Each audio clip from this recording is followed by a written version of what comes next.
بسم الله الرحمن الرحيم.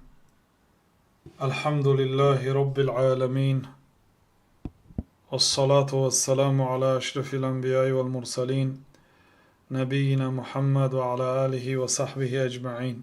أما بعد، شيخ الإسلام رحمة الله عليه در عقیده واسطیه یک چند آیت های را که الله سبحانه و تعالی در آن خود را وصف کرده است ذکر کردند و از جمله گفتند که الله سبحانه و تعالی میگوید ما یکون من نجوى ثلاثة الا هو رابعهم ولا خمسة الا هو سادسهم ولا ادنى من ذلك ولا اكثر الا هو معهم اينما كانوا ثم ينبئهم بما عملوا يوم القيامة ان الله بكل شيء علیم.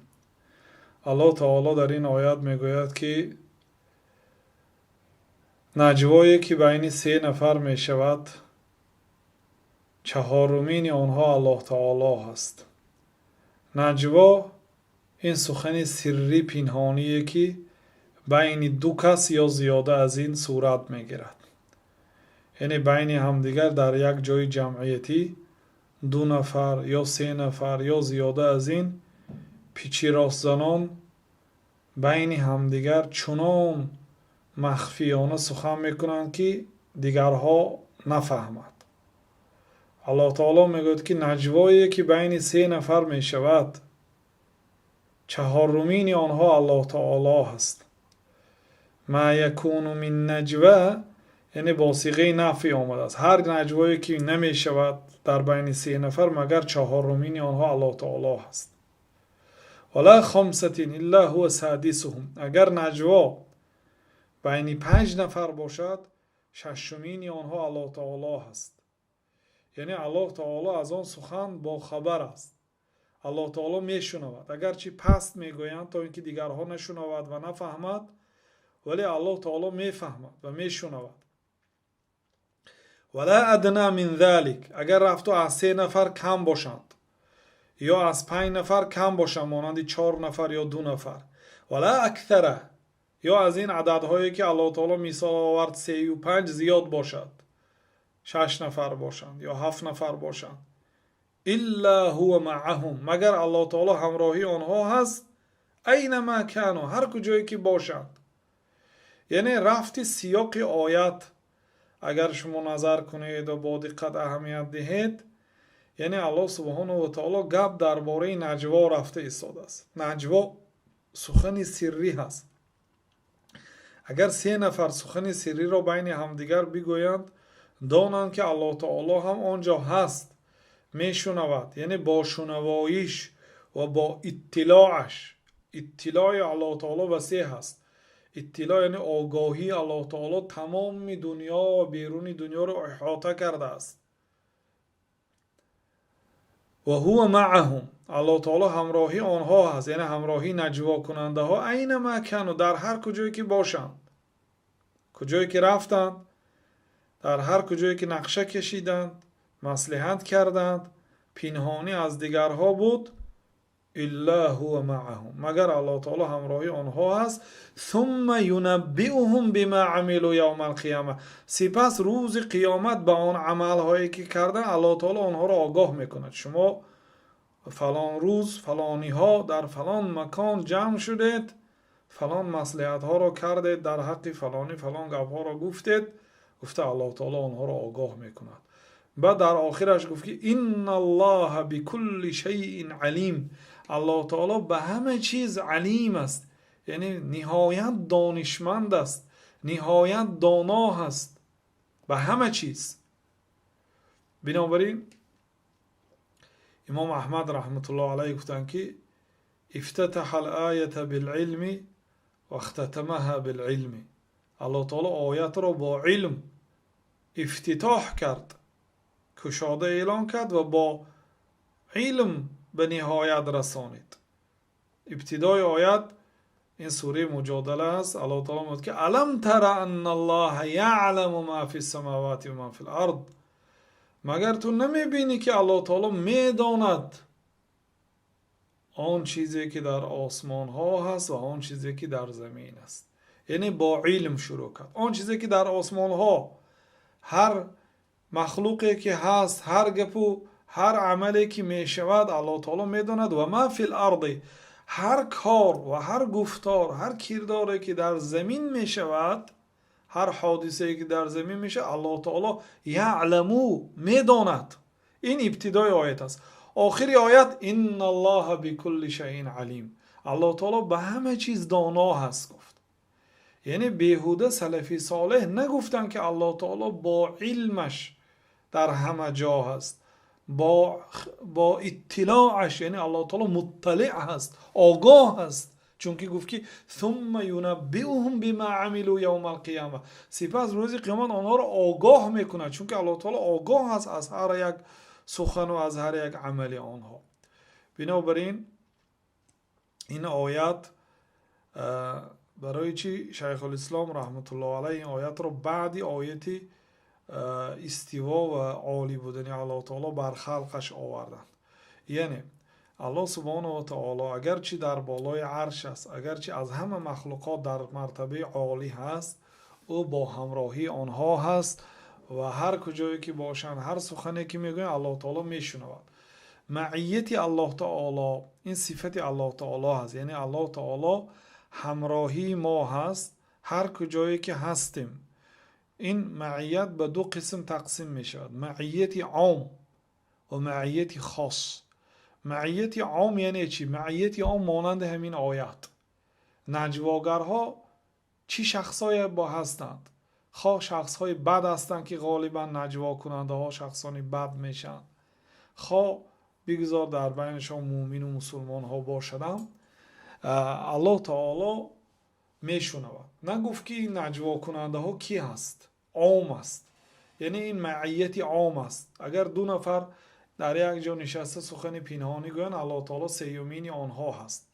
یعنی معنای آن را ندارد که الله تعالی دوستدار آنها هست، طرفدار آنها هست. فقط الله تعالی با علم و اطلاع عامش، یعنی آگاهی عامش، با خبر است از هر سخنی که میگویند. اصلی سبب نزول این آیت بعضی مفسرها میگویند که یهودان مدینه با مشرکین چی میکردن؟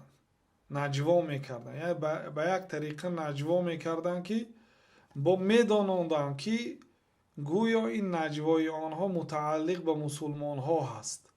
یعنی درباره مسلمان ها سخن کرده ایستادند و با همین وسیله مسلمان ها را غمگین میکردن. مسلمان ها غمگین میشونن که مقصد اینها ما رو درباره ما نقشه دارن، درباره ما سخن کرده ایستادن، بین خداشون افتاد. اونها مخصوص همین کارو میکردن تا اینکه آنها را غمگین کنن. بعد این آیات آمد، بعد پیامبر صلی الله علیه و سلم آنها را نهی کردن که آنها باز نایستادن از این عملشون. بعد این آیات نازل شد که مقصد بگذار هر چیزی که شما بین خودتون پنهانی میگویید دانید که الله تعالی چهارمین شما است. اگر شما 3 نفر باشید، اگر 5 نفر باشید، ببینید آیات در حق یهودا آمدگی است. یعنی این معیت الله تعالی همراهی یهود، یعنی به معنای این نه که از جانب الله تعالی برای آنها نیکی باشد. این معیت عام است که الله تعالی بگذار این نجوا کننده کسی نباشد، الله تعالی سخن او را میشنود، حال او را میبیند، از احوال آنها با خبر است. این معیت عام است.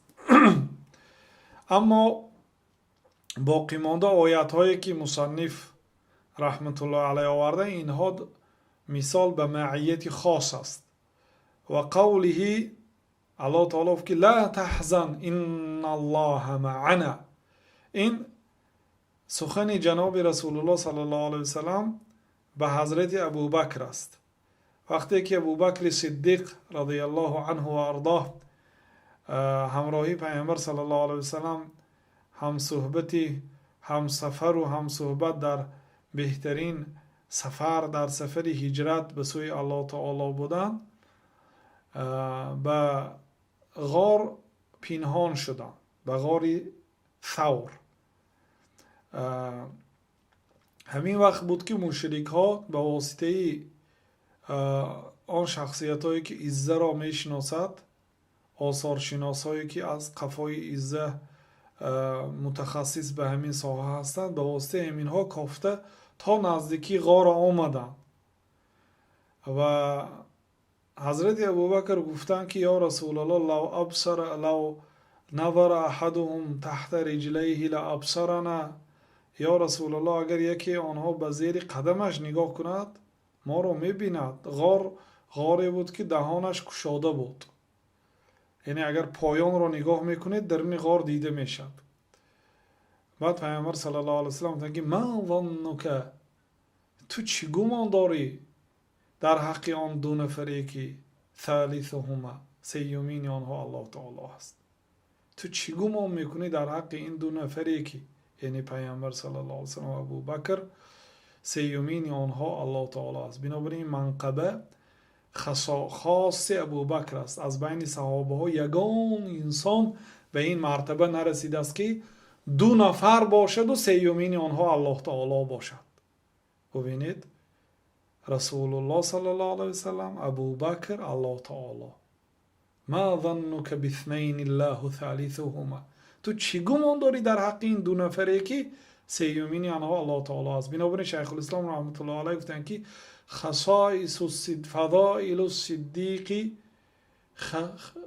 فضائل الصدیق خصیصتون او کما قال، گفتن که فضیلت های ابوبکر خاص است، یعنی آن فضیلت هایی که ابوبکر صدیق دارد دیگرها ندارد.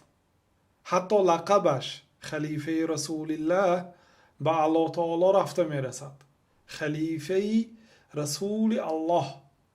اما از آن عمر لقبی که مسلمان ها دادن امیر المؤمنین، نسب عمر به مؤمن ها نسبت داده میشد به پایان، نسب ابوبکر به آسمان. فرقی ابوبکر و عمر فرق زمین و آسمان است. بنابراین هر فضیلتی که حضرت ابوبکر دارن خاص ابوبکر است، دیگرها شریک نمیشوند. گفتم این سخن شیخ الاسلام است، هیچ کس نگفته است این خیلی سخن در حق ابوبکر. در حق ابوبکر صدیق در منهاج السنه که 9 مجلد است، یک نوع سخنهای را شیخ الاسلام ابن تیمیه رحمت الله علیه از حدیث و آیات ها استنباط کردن که یگان انسان در حیاتش نگفته است.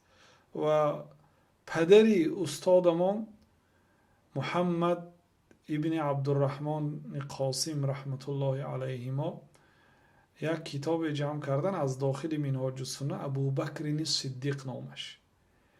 هر یک جلدی یک مجلد خرد است. ابوبکر صدیق از سخنهای شیخ الاسلام ابن تیمیه در داخل کتاب منهاج السنه، یعنی منهاج السنه اثر تا آخر خوانده برآمدن. هر جایی که شیخ الاسلام درباره ابوبکر سخن کردن انا همون سخن علاهیده آوردن. یعنی کتاب ابوبکر صدیق سخن شیخ الاسلام از پره، لیکن جمع آوری از آن محمد ابن قاسم است. این کس جمع کردم رحمت الله علیه، در همون جا همین خیلی سخنها رو میارن. خلاصه این فضیلت صدیق است رضی الله عنه. غمگین مشو. غمگین غالبا به کار گذشته یا از آمدن یک مصیبتی که خطر دارد. لا تحزن، غمگین مشو، پروا نکن. ان الله معنا، الله تعالی همراهی ما است. اینجا معیت خاص است، یعنی الله تعالی همراهی پیامبر صلی الله علیه و سلم، همراهی ابوبکر، یعنی با نصر و با تأیید، با یاری و با دفاع از رسولش و از خلیفه رسولش. واقعا اگر پاشو میدیدن هر دوی اینها را، لیکن محافظت الله تعالی بود، توکل جناب رسول الله صلی الله علیه و سلم بود که الله همراهی ما است، پروا نکن. گفتن ندیده برگشتن به قفا و هجرت به نهایت رسید. اننی معکما اسمع و ارا، این آیت در خصوص حضرت موسی و هارون است. وقتی که الله تعالی به نزد فرعون فرمان داد که حضرت موسی در پناهندگی در دیگر کشور بودند، اگر به مصر می رفتن حکمشان قتل بود. الله تعالی موسی را امر کرد که تو رفته فرعون را دعوت کن به سوی الله تعالی که فرعون طغیان کرده است. بعد حضرت موسی گفتن که پروردگار من میترسم آنها مرا به قتل میرسانند. اننی معکما اسمع و ارا، من همراهی هر دوی شما هستم، یعنی هارون و موسی، من همراهی شما هستم. اسمعو، میشنوم و میبینم. ببینید آیت دلالتی واضح میکند که الله تعالی با شنواییش و با بیناییش و اینچنین همراهی موسی و هارون با حفظ و با یاریش همراهی اینها است. یعنی من شما رو یاری میدیم، من شما رو نگاه میدارم، آنها به شما هیچ کاری کرده نمیتونن. الله تعالی وعده کرد و واقعا الله تعالی به وعده هایش وفا میکند. حضرت موسی را محفوظ داشت، فرعون چیزی کرده نتوانست. این آیت دلالت به صفتی معیتی پروردگار میکند که الله تعالی همراهی بندگانش است، اون بندگانی که پرهیزگار و صالح هستند الله تعالی همراهی آنها است، یعنی جانبدار آنها، طرفدار آنها، نصرت دهنده آنها، یاری دهنده آنها، پشتبان آنها هست. یعنی همراهی آنها به همین معنا، نه ذاتاً الله تعالی در بری موسی و هارون نیست، ذاتاً در بالای عرش است. این عقیده اهل سنت و الجماعت، سخن صحابه ها و تابعین و تبع تابعین و امام های اهل سنت و الجماعت است.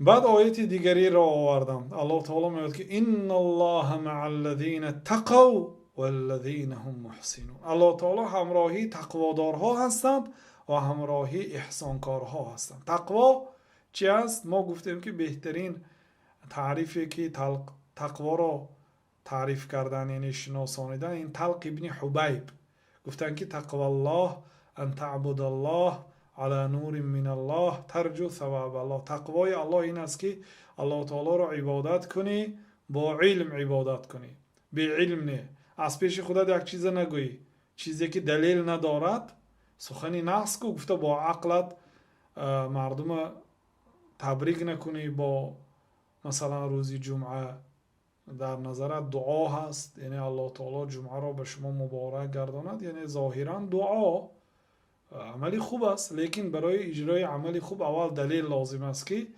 الله تعالی گفته باشد که ای مسلمان ها روزی جمعه همدیگر را به روزی جمعه تبریک و مبارکباد گویید گفته باشد. دلیل نیست. و پیامبر صلی الله علیه و سلم روزی جمعه مردم را تبریک کرده باشند یا گفته باشند که همدیگراتون را تبریک کنید. چه خیلی که گفتن که وقتی که به خانه در آمدید یا به نزد قوم آمدید السلام علیکم و رحمت الله و برکاته گویید و دیگرها و علیکم السلام و رحمت الله و برکاته پاسخ گویند، یا یکی شما اگر عطسه کی داد الحمدلله گوید و دیگرها در جواب یرحمک الله گوید و سپس عطسه زننده یهدیکم الله و یصلح بالکم گوید. همین گونه تعلیم داده هستند. برای چه روزی جمعه روزی بزرگ هر هفته تکرار می شود، لیکن پیامبر صلی الله علیه و سلم با وجود محبتشان به این روز و با وجود بزرگداریشان این روز را نگفتن که این مردم همدیگر را تبریک کنید. یعنی که تقوا این است که یک کار خیر را اجرا کنی با علم داشته باشی که الله تعالی به اجرای همین عمل امر کرده باشد یا پیامبر صلی الله علیه و سلم امر کرده باشد.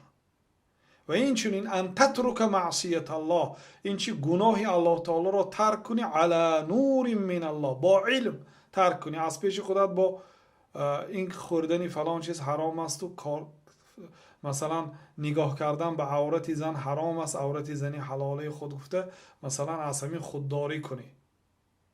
یک موی سفید با همراه پسرهاش جدال کردین، یک شب ساعت 11 شب آمدین خانه که مقصد همین بچه هم کدیم ما مناقشه داریم در یک مسئله، بعد به همین خلاصه آمدیم که همین استاد چی گفت گپی همین من میگیرم. گفته پدری 70 سالشان راضی شده الله رحمت کنه.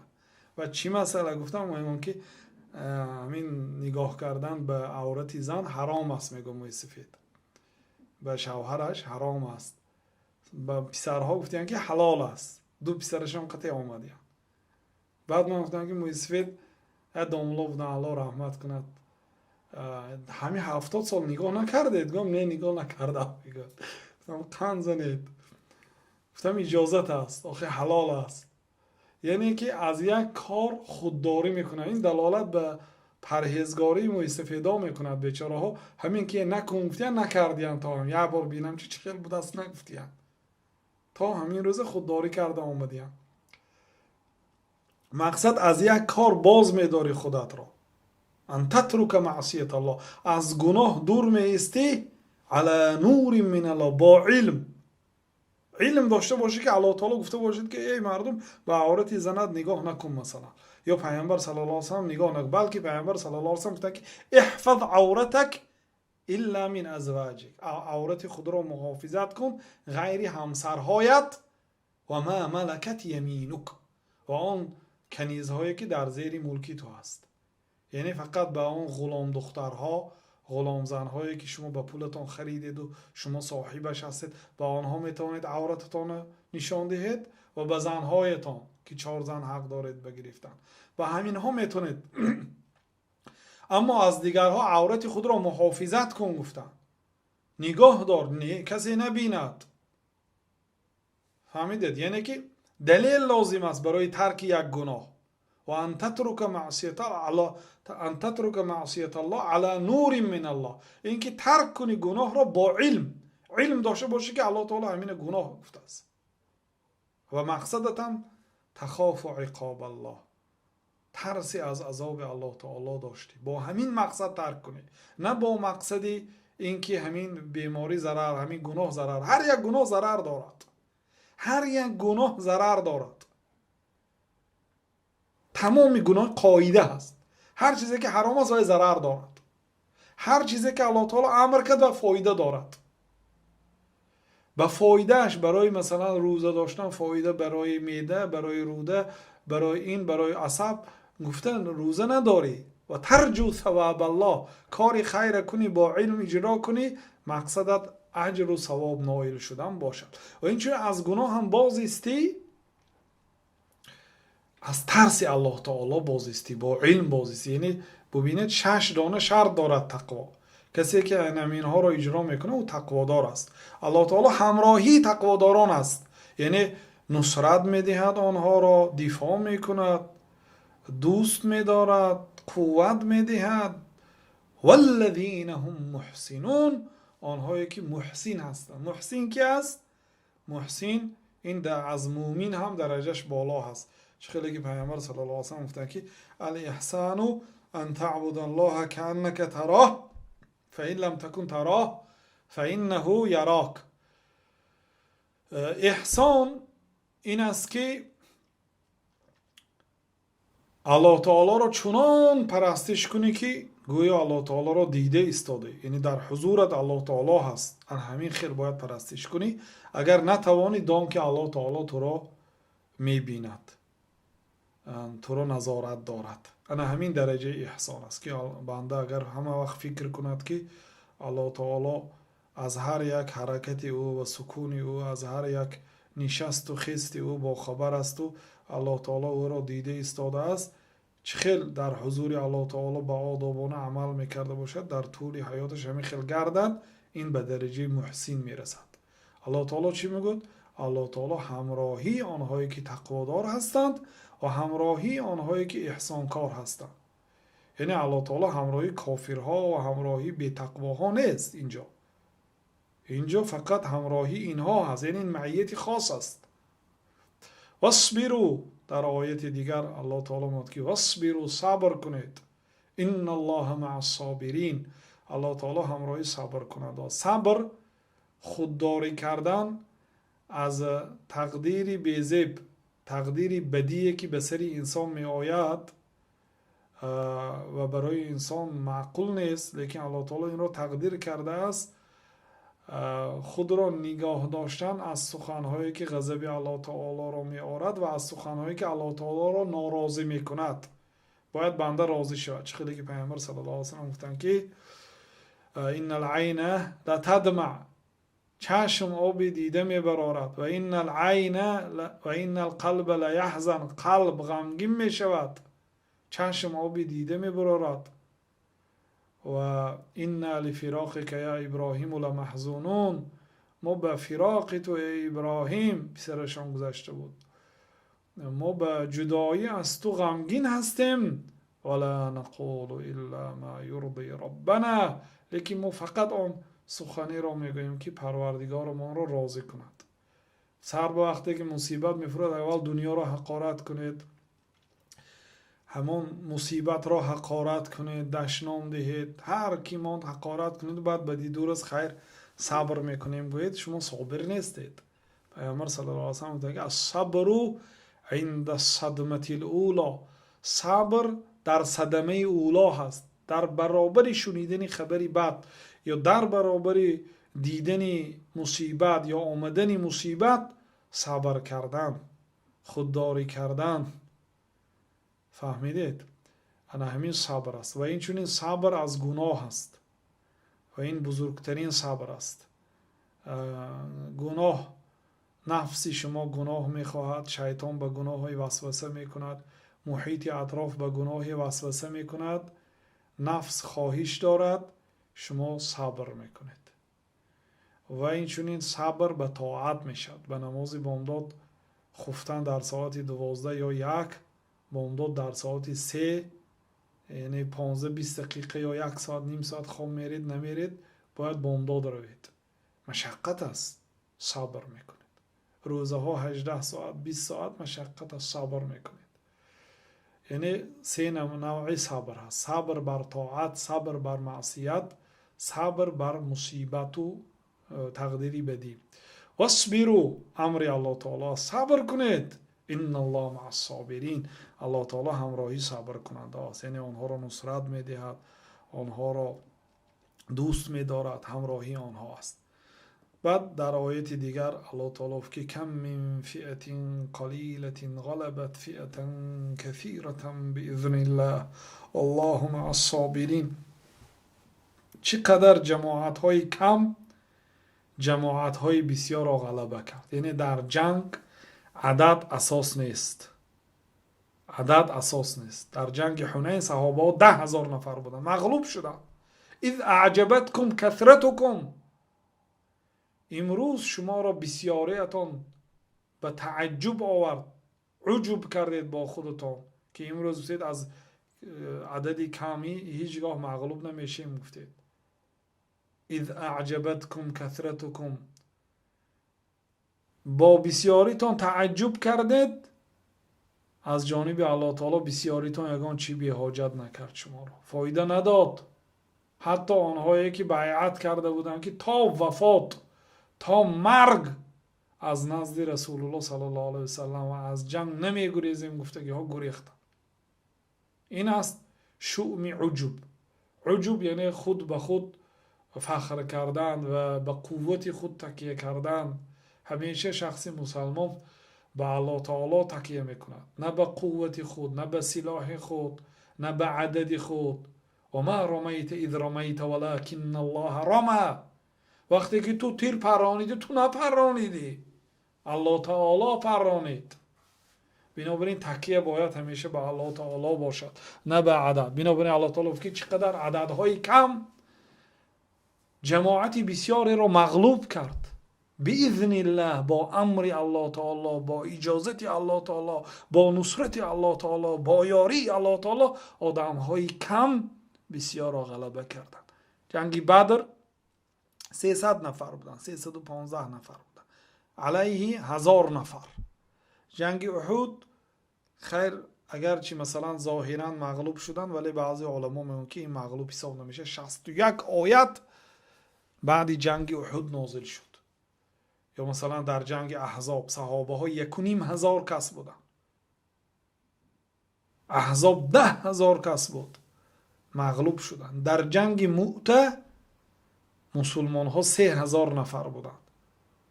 امپری روم وقتی که شنوید که 3,000 به جنگ برآمده است، 200,000 نفر از عسکرهای جنگیش که 600,000 نفر بود جدا کرد. گفت که این 200,000 نفر کفایه. مغلوب شدند. الله تعالی میگه که کم من فئة قلیله غلبت فئة کثیرة باذن الله.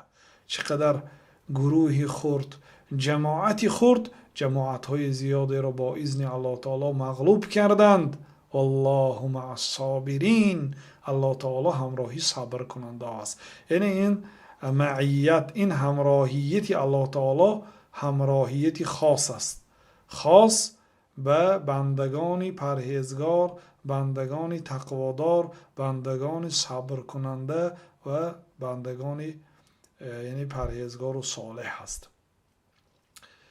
بنابراین علما رحمت الله علیهم از صحابه ها و تابعین و تبع تابعین گفتن که المعیه معناها العلم و الرؤیه. معیت عام معناش معیت علمی، یعنی الله تعالی همراهی مردم است. آیت هایی که میبینید که هر کجایی که هستید الله تعالی همراهی شما هست، میگه این مقصد با علمش، با بیناییش، با شنواییش همراهی همه هست. هر کاری که کافر است مسلمان است در این دنیا اجرا میکند، الله سبحانه و تعالی از او با خبر است. اما معیت خاص با نصر، با نصرت و تأیید یا اقدام بر دشمنهای مسلمان ها، این خاص برای اهل اسلام و شخصان صالح است.